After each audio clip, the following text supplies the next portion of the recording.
करेला तोहरा के गोरी पांजा भरेला।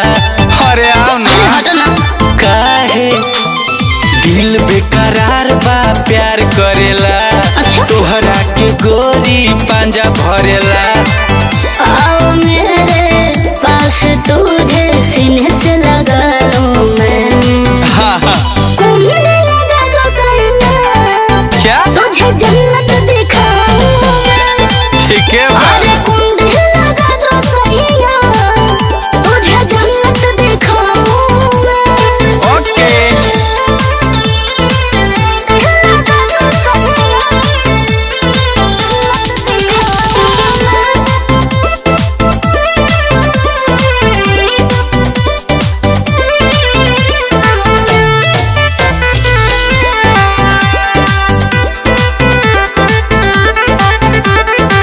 तोहरे फेरा में लागल हम बानी जाने मन। अच्छा? का कहीं कितना पागल हम बानी जाने मन। और साथ ना तनी सा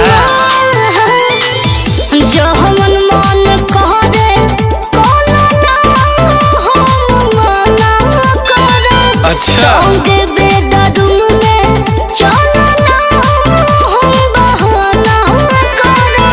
हाल अपने दिल की तुझको बताऊं मैं।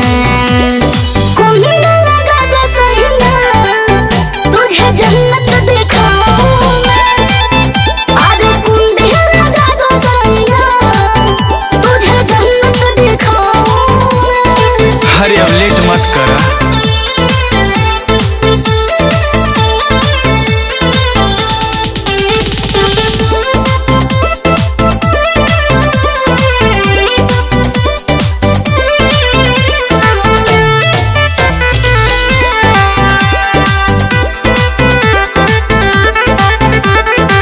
खाके कहीं क्रिया तू नंबर 1 बाड़ू।